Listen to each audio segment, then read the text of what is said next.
नमस्कार.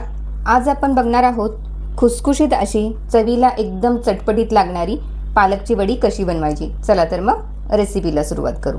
इथे मी एक जुडी पालक घेतलाय, तो स्वच्छ धुवून असा बारीक चिरून घेतलाय. तर आपल्याला बाकीचं साहित्य लागणार आहे. 2 वाटी मी बेसन घेतलंय.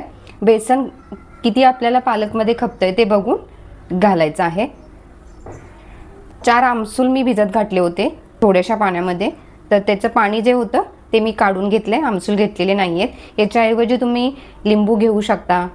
4 हिरव्या मिरच्या, थोडीशी कोथिंबीर, 5-6 लसणाच्या पाकळ्या, पाव चमचा ओवा आणि पाव चमचा जिरे हे मी मिक्सरला वाटून घेतलं.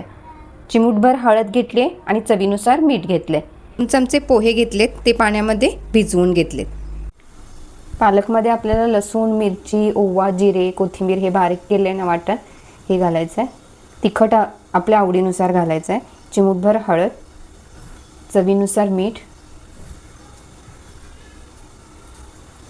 आणि हे आमसुलाचं आपण पाणी काढलं आहे ते घालायचं आहे. आगळ घातलं तरीसुद्धा चालेल. आणि पोहे आपण 2 चमचे भिजत घातले होते ते असे एकदम कुस्करून घालायचे आहे. आणि थोडीशी हिंगसुद्धा घालायची. अगदी थोडंसं तेल, त्याच्यामुळे आपल्याकडे एकदम खुसखुशीत होतात. आता हे सगळं व्यवस्थित असं मिक्स करून घेते. सगळीकडे मिरची, लसूणचा फ्लेवर सगळीकडे यावा म्हणून हे असं व्यवस्थित कुस्करून घ्यायचं आहे. आणि शक्यतो लागत नाही पाणी घालायला याला. हे बघा असं एकदम कुस्करून घ्यायचं व्यवस्थित. याला ऑलरेडी पाणी आपण आमसुलाचं घातलं आहे ते तेवढं बास होतं आहे. आता ह्याच्यामध्ये जसजसं पीठ लागेल तसं घालायचं आहे. मी थोडं थोडं पीठ घालते याच्यामध्ये.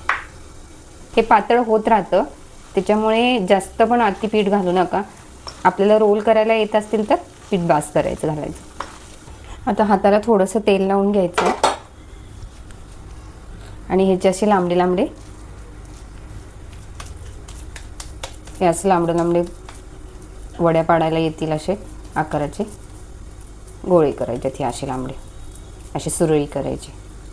आणि हे असे मी ही तर मोदकाच्या चाळणीला हे तेल लावलं आहे, याच्यामध्ये आपल्याला हे असं ठेवून घ्यायचं आहे आणि उकड काढायचे. त्या सगळ्या आपल्या सुरळी करून झालेल्या आहेत. आता हे एका पातेल्यात पाणी गॅसवर ठेवून उकडायला ठेवायचं आहे. इथे गॅसवर मी पाणी गरम करायला ठेवलं आहे एका पातेल्यामध्ये. तर ते पाणी गरम झालं आहे. ह्या पालकच्या वड्या मी आता उकडायला ठेवलेत. याच्यावर झाकण ठेवून एक 10 मिनटं आपल्याला उकडून घ्यायचं आहे. वड्या आपल्या उकडून झालेल्या आहेत, हे बघू शकता. मी ते वरती असताना चेक केलं आहे, व्यवस्थित हे शिजले. 10 मिनटात व्यवस्थित उकडलं जातं. आता हे आपण थंड करूया, थोडं काढून ठेवूया आणि मग ह्याचे छोट्या छोट्या वड्या पाडून घ्यायचे. हे एकदम असं व्यवस्थित निघतं आहे, काही चिटकत नाही वगैरे काही नाही आहे. हे आता मी काढून ठेवते. खूप गरम आहेत.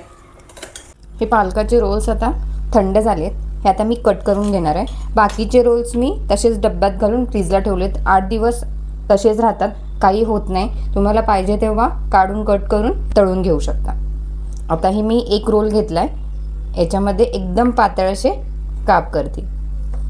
हे बघा व्यवस्थित एकदम पातळ काप निघतात.